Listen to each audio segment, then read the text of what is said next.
Сәлем достар, бүгін сіздерге шын оқиғаға негізделген биылғы жылдың хит сериалы десек те болады. Хорошая американская семья деген сериалдың жалғасын. 3-4 серияларын қысқаша мазмұндап беремін. Сериал жайлы қысқа да нұсқа білу үшін видеомызды соңына дейін көріңіздер. 3 серия. Кристинді уақытша қамаудан босатқаны белгілі болады. Ол туралы барлық жаңалықтарда жүреді. Тіпті ұлдары да сол жаңалықты қарап отырады. Ол оларға бұның барлығы өтірік деп теледидарды сөндіріп тастайды. Майк та үйінде сол жаңалықты көріп қуанып отырады. Сол кезде оған детектив қоңырау шалады. Ол оған да кінә тағылуы мүмкін екендігін айтады. Майк ештеңеге кінәлі емес екенін айтып ашуланып тұтқаны қоя салады. Кейін қайтадан сол 2010 жылды көрсетеді. Олар Натальядан алдында ерекшелікті байқағаннан кейін дәрігерге алып келген екен. Кристиннің әлі де болса оның бала емес үлкен қыз екеніне күмәні болады.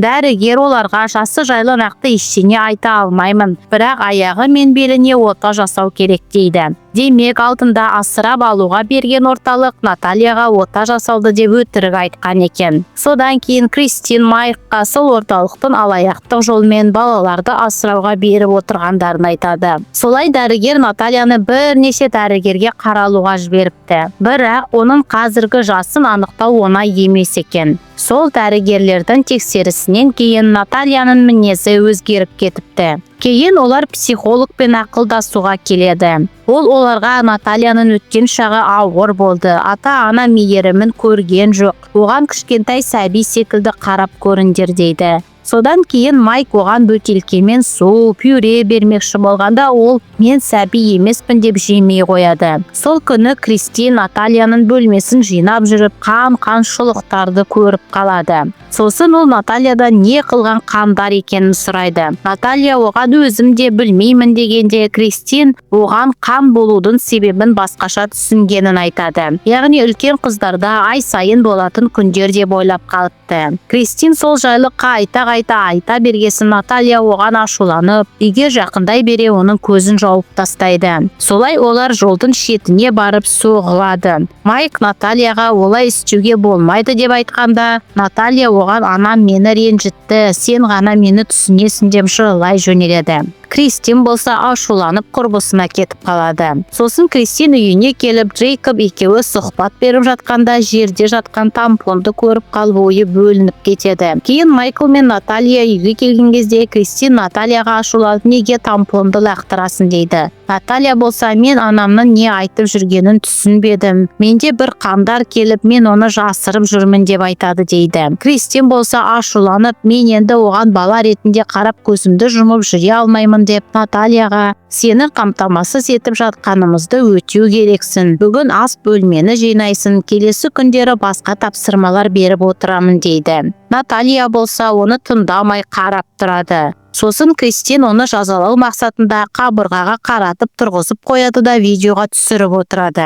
Наталья одан қорықпайтынын, ал әкесі болса қорқып, оған жұмыссыз қалғанын айтпағандығын айтады. Сол кезде Майк Кристинға почтаға келген хатты әкеледі. Кристин ол хатты көріп таң қалып қалады. Ас бөлмеге кофесін ішуге барғанда, онда үй жинайтын сұйықтықтың дәмін сезіп, Натальяға сен неге шаштың, мені өлтіргің келді ме деп сұрайды. Наталья болса бөлмені жинап жүріп байқаусызда шашып алғанын айтады. Осы кезде Натальяның шынымен әдейі істеді ме, әлде балалықпен білмей істеді ме, кейбір қылықтарын түсінбей кетесің. Кристин оған сенбей Майкқа хатта не бар екенін көрсетеді. Онда Натальяның құжаттарындағы мәлімет басқа қыздың атында екені жазылған екен. Яғни Наталья басқа қыздың құжаттарын пайдаланып жүр екен. Соны айтып, Кристин айғайлай жөнеледі. Наталья оның айғайынан шошып әкесімен бірге бөлмесіне кетеді. Джейкоб та анасына қарап басын шайқап кетіп қалады. Кейін Кристин Натальяның бұрын асырап алған отбасына бір жағынан сұхбат беруге де Нью-Джерси деген қалаға келеді. Бұрынғы асырап алған әйел оған Натальяның жасы үлкен екенін, не істеп жүргенін барлығын түсінетінін айтыпты. Кристин содан кейін жылап, оның барлығын Майкқа айтып береді. Майк болса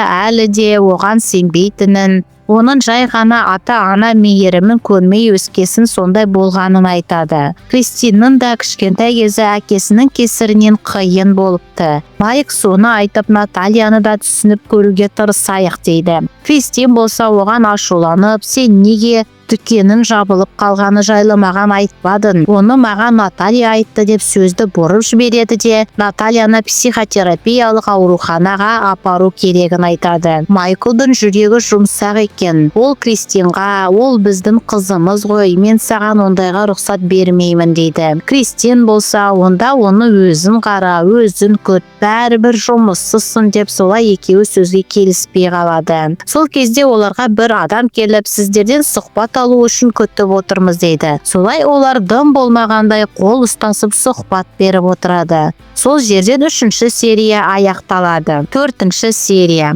1995 жылы Майк көпірден секіргелі тұрғанда, Кристин оны құтқару үшін мені әйел қылып ал деп ұсыныс білдірген екен. Соны есіне алып, Кристин Майкқа әрдайым мен қажет болдым деп құрбысына айтып отырады. Кейін 2011 жылды көрсетеді. Майк әлі де болса жұмыс таппапты. Кристин болса өзінің кітабын шығарғалы жатыр екен. Бір кезде оларға балаларды қорғайтын органнан адамдар келіп балалармен сұхбаттасу керекпіз дейді. Кристин түсінбей қалады. Олар сұхбаттасып болғаннан кейін енді Натальяның отасынан кейін тағы да тексеруге келеміз дейді. Кейін оларға кітап жазу үшін журналист келеді. Солай бірнеше уақыт өтіп, Кристин журналистқа сұхбат беріп жүреді. Сол арада олар Натальяға ота жасап та үлгереді. Кристинға бір күні журналист, мен сіздердің үйлеріңізге барып, балалармен көп уақыт өткізуім керек дейді. Кристин болса одан Натальяны жасырғысы келген. Солай олар үйге келіп әңгімелесіп тұрғанда, Джейкоб жүгіріп келіп анасын шақырады. Барлығы далаға жүгіріп шыққанда, Наталья Уэслидің ойыншықтарын көліктердің астына лақтырып жатыр екен. Уэсли болса ойыншықтарын алмақшы болып жолға жүгіріп шығып, Кристин оны ұстап алады да үйіне алып келеді. Бұл көріністің барлығын журналист та көріп тұр екен. Кристин онымен сөйлесіп, екеуі кітапқа Наталья жайлы жазбаймыз деп шешеді. Содан кейін Кристин ұлдарын Натальядан қорғау үшін анасына алып келеді. Келесі күні Майк жұмысқа орналасу үшін сұхбат беріп жатады. Сол кезде біреу есікті қағады. Ол полиция екен. Осы үйден бірнеше рет қоңырау түскенін айтады. Қоңырау шалған Наталья екен. Оған Майк неге қоңырау шалдың дегенде, ол жай ғана менің пицца жегім келді дейді. Бірақ алдындағы Майктың оған тыныш отыр. Егер мені жұмысқа алатын болса, баяғыдай отбасымызбен бірге барлығымыз бақытты боламыз деген сөздері ұнамай қалған секілді. Майк сұхбатты жалғастырмақшы болғанда скайп өшірулі болады. Майк ашуланып, Натальяға не үшін полицияға хабарластың?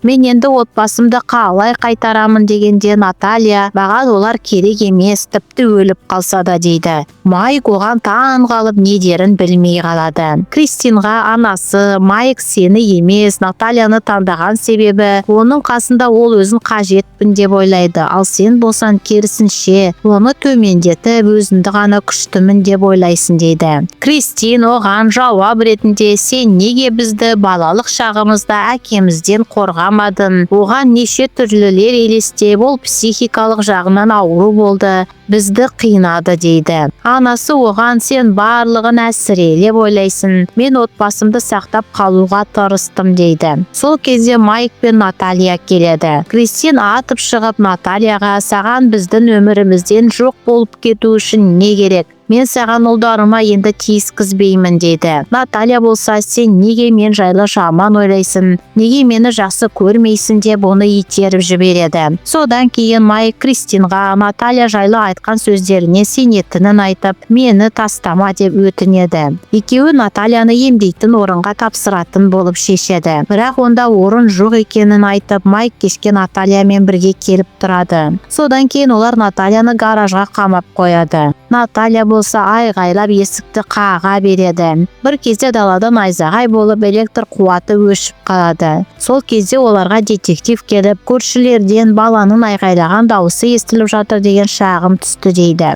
Детектив үйді тексеріп қарағысы келгенде, олар Наталья жайлы айтуға мәжбүр болады. Оған оның барлық құжаттарын көрсетіп, ол бізді алдап жүр, отбасымызға зиянын тигізгісі келеді дейді.